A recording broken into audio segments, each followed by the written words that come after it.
This is SG2 Perspectives, a conversation with industry experts and SG2 thought leaders about the biggest trends in healthcare and what we all expect that's going to mean for the future of healthcare delivery. Some of these things we were trying to put in place for years of how to scale telehealth, but for the very first time, we had every clinical department or every supporting department, this became the priority. I've never been in any type of situation where everyone you talk to had the exact same priority. There were no competing priorities. Welcome to SG2 Perspectives. I'm your host, Trevor and Sg2. Today we have an awesome guest. We have Chris Pagano, who leads our virtual health work, and he and I will interview Shawn Valenta, who's the administrator from MUSC's virtual health program. So Shawn, I'm just going to jump right in. Let's start with some background. Pre-COVID, give us an overview of how virtual health was connected to and really a critical part of MUSC's overall strategy. Thank you, Trevor and Chris, for having me on. Telehealth's been a big part of MUSC's strategy and history for a while. MUSC started doing telehealth well over a decade ago, as early as 2005. But it was really around 2013 that MUSC had about a dozen telehealth services at different levels of maturity, where South Carolina started to invest in telehealth in our state, and they did it through MUSC. We're a state entity. We had a lot of expertise in telehealth at the time. And they kind of gave us a charge of a couple of things. One, they wanted us to create a statewide collaborative, bringing people together, making sure that we were creating a telehealth network that was compatible. And two, that we were charged to develop telehealth services to meet the needs of our communities. I became the first director of telehealth at MUSC. Our CEO, Dr. Pat Cawley at the time, really charged me and our executive medical director for telehealth, Dr. Jimmy McElligott, to any clinical service that we deliver inside our walls, that we should be able to deliver outside of our walls. And so there really became this push for enterprise adoption of telehealth. And that's resulted from the dozen programs we had in 2013 to close to 100 telehealth services in operations now. And simultaneously, we had a couple big things that went in different directions. One, we created the South Carolina Telehealth Alliance, which became that state collaborative. So we have great partnerships with people from across the state. That resulted in the American Telemedicine Association awarding the SCTA the President's Award for Healthcare Transformation last year. Really good validation of the collaborations going on in our state. And then HRSA also designated MUSC Center for Telehealth one of two national telehealth centers of excellence, really because of our breadth and depth in telehealth service development. So there's been a lot of work over the last so many years, a lot of people contributing to that efforts, but we've had the foundation infrastructure and the leadership with a vision of saying this is going to be a key part of how we're going to reach our patients in the future. Shawn, that's a helpful foundation and background. So then fast forward to 2020. Starting in February, you knew virtual health could be essential during what looked like a potential pandemic coming to the U.S. And I think a lot of the tech infrastructure was already there, but I'm sure you needed to make improvements. So how did you prepare the operational elements, the tech, the workforce, the internal processes, et cetera, to allow you to be prepared when the system really needed to crank up virtual visits? One of the first things we saw early was we're going to need an ability to screen patients and refer them in some type of large scale way. We already had a direct-to-consumer platform where we were reaching patients over the last couple of years, but we knew we were preparing for March and April that was going to likely receive significantly more patient volume through that platform. We did a couple of things, and we did it through a process that we have been maturing over the last 3 years, something we call TSIM, the Telehealth Service Implementation Model. And what that TSIM is really just a guiding framework on how to create, develop, implement, and sustain telehealth services in a structured way to make sure you're not missing any steps. So typically, we're developing services over a couple-month period.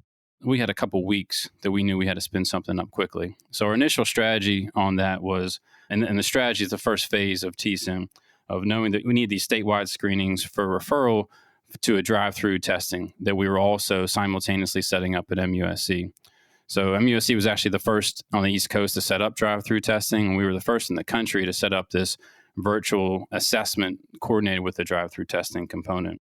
The second phase of TSIM is the development phase, and that's when you're really diving into all the different elements of the build. So we knew we had a platform that we've been using for virtual urgent care. And we wanted to modify that platform, that technology, to be able to screen patients that were high risk for the coronavirus. Using CDC guidelines and those recommendations, we modified our upper respiratory infection protocol that was already in the platform and modified it with those different questions. At that time, early in the pandemic, it was things about international travel, positive exposure to a COVID-19 patients. And of course, as everyone knows, the recommendations then continue to change weekly and oftentimes daily. And then from that too, we had to make sure that we had a staffing pool that was ready to be able to take on this capacity. So our platform, one, had the ability to do asynchronous chat, video, and phone. And we knew that using that asynchronous kind of adaptive interview to screen patients was the most effective way to be able to take on this large volume. But from getting the provider standpoint ready, we had 8 to 10 providers trained on the platform, and we knew we needed to multiply that by like 8 to 10. So within a week, we went through a rapid session of that development phase of TSIM, of making sure all of our existing advanced practice providers were credentialed and privileged to do telehealth at MUSC. We made sure that we modified scope of practice agreements, that everything that they were going to do fell in line with the state medical board for South Carolina. We also worked with university and practice plan where some of these APPs were hired. We've got the hospital, we've got the practice plan, we've got the university. We had to work with them on a compensation model and payment mechanisms to be able to make sure that once we set this up, we'd be able to pay them. Then we moved into the implementation phase of TSIM and through the training process. And we put a call out early in March of this plan, how it was packaged, what we were going to do on a late Friday. And by that following Tuesday, we had over 120 MUSC APPs who were working in different departments sign up and say, hey, I'm here to help. It was just a cool thing to see and experience. And within less than a 2-week period, we had over 100 APPs, new APPs, trained on the platform, credentialed, and everything, and set and ready to go. Shawn, this is Chris. The reality is a lot of AMCs historically have struggled, right, with their ability to move rapidly and to innovate and to be nimble. And yet you were able to do that, right? When the chips were down, you were able to respond. I'm curious to know how you were able to accomplish that across so many different departments, really being able to align those services and get the job done in a timeline that was actually going to allow you to be able to respond to the COVID crisis. It was like a miracle to us because some of these things that we were trying to put in place for 6-9 months, we were trying to put in place for years of how to scale telehealth. But for the very first time, we had every clinical department or every supporting department.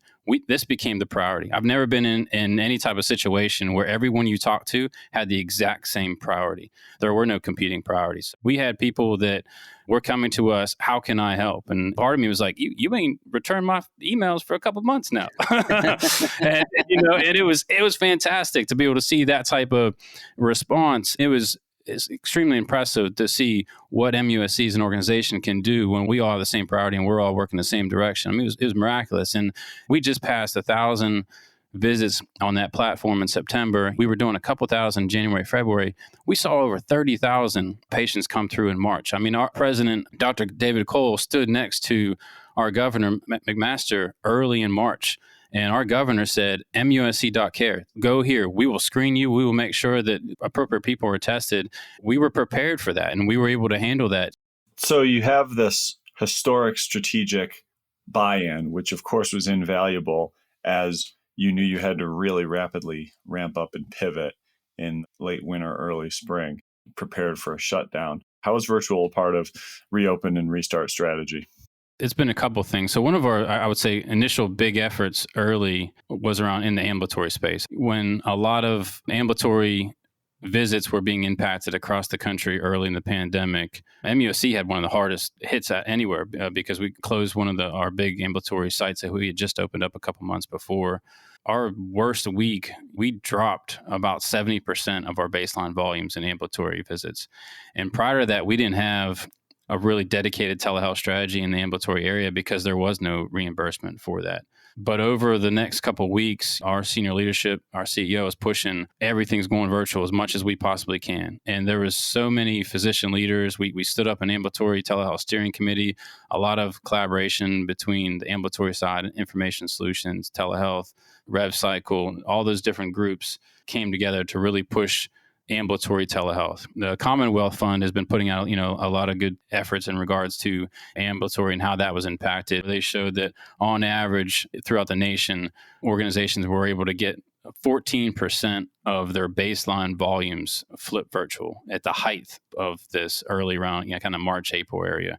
MUSC was able to get up to 44%, so more than triple that. So baseline, we're talking about 21,000 ambulatory visits a week. Almost half of that was flip virtual. And while things started to shift backwards more towards in person, we want to make sure that we're not dropping back on those ambulatory telehealth visits. In addition to that, there's other areas that were impacted when you look at emergency services. So a lot of patients were going into the emergency room. We saw drops in telestroke. We saw our ER capacity really opening up, and patients, I guess, afraid to come in to those areas. So we've been working with emergency medicine, both on the adult and pediatric side of things, of what other telehealth things can we do to provide outreach. Those are some of the efforts we're working on now, becoming definitely a component of their plans to respond in new and different ways. One thing that we've been hearing a lot about is, as in-person visit volumes have come back to some degree, those virtual visit volumes have decreased, but really in a way that has been highly variable, right? There are some organizations who have been able to maintain those volumes, others who have seen very precipitous drops. I'm curious to know how you're really trying to drive those virtual visit volumes to ensure that virtual health footprint is sustained. You are going to see some variability, whether it's state by state or different things like that. We weren't able to do these things in the past because, we could, but we weren't going to get paid for it. And so early in the pandemic, whether it was at the federal level at CMS or state Medicaid or private payers, they started to open up kind of interim rules and regulations to be able to pay for these services. Our biggest private payer, Blue Cross Blue Shield, had an extension that went into August 1st as of recently for paying for ambulatory telehealth visits at full 100% parity. They just extended that within the last day to October 1st. So it's working with the payers. Two, it's continuing to work with the providers in the provider experience, making sure that we're optimizing that. As you can imagine, when you stand up something extremely quick and rapidly, you're not able to do the typical one-on-one hand-holding that we would have done in the past in telehealth. You're talking about training thousands of providers in a short period of time. But once that stood up, how do we go back and optimize that? And we've done a lot in regards to surveys with our providers and understanding, improvements that need to be made, whether it's the process or the technology, and we continue to address those. And then, of course, most importantly, working with our patients and understanding, we've done a lot of patient experience surveys early in the pandemic with the ambulatory telehealth, and learning from that and learning key elements that we can understand of if we focus on these things, this is what patients want. This is what improves their experience. That's absolutely outstanding. Have there been any specific clinical areas where you've seen particularly strong adoption? Yeah, for some of the ones you would expect, psychiatry, they've been performing well over 100% of baseline visits. So they've been able to actually see more patients than they typically would. The neurology department in MUSC is still predominantly doing most of their visits virtually. Now, of course, we've had a great partnership with them for over a decade now in regards to being telestroke leaders. We have a telestroke network. It's 32 hospitals and growing. It'll be probably close to 40 over the next year. They do teleneurology. There's a lot of things that they've been working on. So that provider experience and comfort level was already there. And primary care, a lot of them, family medicine, they definitely stepped up to be able to see their patients. Now, on the other end of the spectrum, of course, you're going to see some of the more procedural-based specialties that really struggle to kind of find their niche of being able to see patients in this way. And that makes sense, right? It wasn't unique to MUSC. That's something you can see nationally, but there is still opportunity, whether it's pre-procedural follow-up, there is opportunity to use telehealth, and we try to optimize that as much as possible. You serve a very diverse community, right, with urban centers, but there are definitely very rural areas, right, across your geography as well. How have you gone about trying to overcome that divide, as well as the fact that, again, there's often huge gap in terms of availability of hardware, right? Smartphones and laptops, or again, the lack thereof. How have you kind of thought through that to ensure that there is relatively consistent access to virtual health services, regardless of either geography or socioeconomic means? To give an example, we have a pretty robust diabetic remote patient monitoring program. They're typically monitoring up to 1,000 patients at any given time. Early when they first started years ago, they had technology issues with patients being able to kind of upload their daily glucose and be able to monitor effectively. They didn't have devices. They didn't have different things. As things have matured, one, the technology has improved. And in certain areas, we are providing devices to be able to connect with your provider. And so that may be remote patient monitoring devices on a temporary basis because you just had a procedure. So you're going to have something for 30 to 60 days. Or maybe it's something more chronic condition like diabetic remote patient monitoring where you're going to have a device for at least a year or longer. And then also even from video clients, there's a lot of improvement in regards to lower bandwidth settings or technologies to be able to get into lower bandwidth settings that we've looked at and procured over the last couple of years to really be able to help reach our patients in a more efficient, effective way. That's really helpful detail, Shawn. So in the last few weeks in Charleston in particular, we've seen a resurge, no question about it. And the numbers aren't continuing to climb right now. They're still high and scary. So how have you adopted or adapted any of this to trying to handle and shift what you're doing during this resurge? Right now is definitely from a height standpoint, South Carolina and even locally here at Charleston, it's been our most challenging time during the pandemic. And I don't know if this is our second wave or really just the first wave because the initial part was a blip compared to what we're experiencing right now.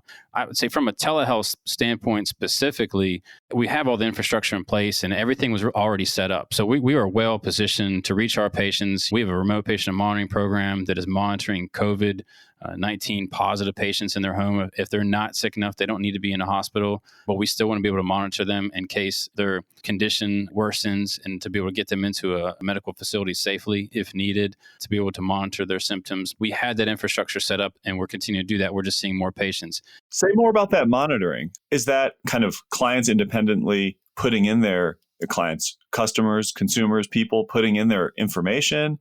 What kind of monitoring is happening and how do you know when something spikes and you need to see a provider? We internally built it here at MUSC. So we have a team led by Dr. Les Leonard. He's our chief research officer, just a brilliant mind. He used to head informatics at the CDC.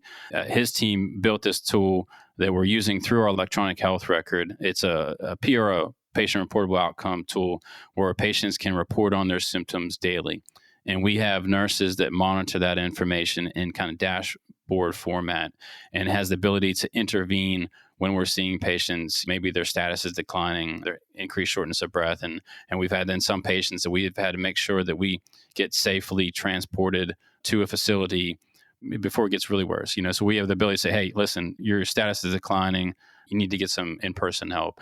But I would say anecdotally, one of the biggest things is some of the patient testimonials that we've seen come through. They were told to quarantine. They're maybe self-isolate. Maybe they already live by themselves, and now they're really alone because they can't go anywhere. We're seeing a lot of testimonials where patients were saying, I felt alone until Cheryl, the nurse, called me. Or Eric kept forcing me saying, I need to eat. And I think Eric saved my life because he told me I need to eat more. It's just simple things like that they felt they weren't alone because they had this connection. They knew that somebody was looking over them. And if anything was going to go wrong, someone was going to make sure that they were taken care of. People like to focus on the technology of telehealth. One of our mottos is always think technology last. It's about the patient and the clinical workflows of how to reach that patient. We've seen a lot of that just play out throughout the pandemic. Shawn, that's such an interesting point. I love your motto there about kind of think technology last. I think that's wonderful. We talk a lot about that as well in terms of starting out with some sort of a care redesign effort or other type of programmatic approach and then layering the technology where it makes sense, right? So I'm curious to know for you, what have been some of those types of adjustments, whether it's redesigning workflows, as you kind of mentioned there, starting to think through redesigning care delivery overall in certain circumstances, and even as you're thinking past COVID, right? And you're thinking towards the future, what are some of the redesign elements that you think are going to be necessary to actually be able to leverage technology in a different way? Let me take that in two ways. One, kind of the short term, and then the second, more the long term view on it. So short term, one of the things that we did early in regards to a little bit of the redesign was something that, we kind of repurposed some technology that we had internal to our hospital. We can call CVM, continuous virtual monitoring. Kind of a easy way of looking at that was kind of this telesitter look viewpoint. So we started this program internally at MUSC to initially reduce falls in our hospital and also reduce the expenses of kind of the one-on-one sitter. And we've been doing this almost 2 years now, and it's been an extremely successful service of reducing personnel cost. Early in the pandemic, we repurposed some of that technology and used it in rooms for our patients that were COVID-19 positive and even rule outs of those patients. And our goal around that was minimizing healthcare worker exposure. And so we used that technology. And so that kind of redesigned some of the workflow, putting this kind of one-touch technology platform to be able to do two-way audio video into a room. Our nurses can hit a button, ask questions, and it reduced the times that those doctors, nurses, respiratory therapists had to go in and out of those rooms. So one, minimizing the exposure to our personnel. Two, also preserving PPE that everyone knows early in the pandemic was an issue, making sure that there was adequate PPE for our healthcare workers. And I mean, we were seeing about 1,000 or so of those interactions every couple of weeks. So significant cost savings, but also, like I said, preserving that PPE. So I'm thinking of different types of things like artificial intelligence and virtual reality, augmented reality, at-home testing kits. How does that actually accelerate the vision that you're putting forward there? And how are you thinking about that today at MUSC? I mentioned Dr. Les Leonard, his shop earlier in regards to the RPM solution. They've also worked with us in the virtual urgent care space in regards to using artificial intelligence, natural word processing, machine learning, where we were able to see the assessments that were coming in through our virtual urgent care platform, pulling out that information and running it through their analytics and everything else. And we were able to actually identify things early in the pandemic that are now people will know that become obvious. An example is loss of taste and smell. That was not a question within our platform, but patients were writing that in the comments during the adaptive interview. And we were able to see the patients that were writing those words in those comments were at a very high correlation with testing positive for COVID-19. And so that was something that we were able to see early. So I think things like artificial intelligence and machine learning, those elements will be there to support clinical strategies and initiatives in a way to just advance them way further than we can do in any type of traditional method. Shawn, thank you so much for sharing your experience and MUSC's experience and your patient's experience. Good luck getting through, like you said, whether this is the surge or the resurge, we don't know, but good luck with whatever comes next. And thanks so much for joining SG2 Perspectives to share your perspective and your background. Thanks to all our listeners. Please subscribe or follow if you want to hear more. I always recommend another Vizient podcast, The Modern Practice. It's on Vizient's Medical Leadership channel and provides a clinical perspective into current issues affecting healthcare today. Thanks so much. This has been another great episode of SG2 Perspectives, where industry experts and SG2 thought leaders explore the drivers of tomorrow's healthcare strategies to inform today's decision makers. Contact us anytime by sending an email to sg2perspectives@sg2.com. We'd love to hear from you. SG2 revolutionized healthcare demand forecasting with the Impact of Change forecast, and today we're the industry's premier strategy advisory firm. To learn more, visit sg2.com. Thanks so much for listening, and we'll see you again soon.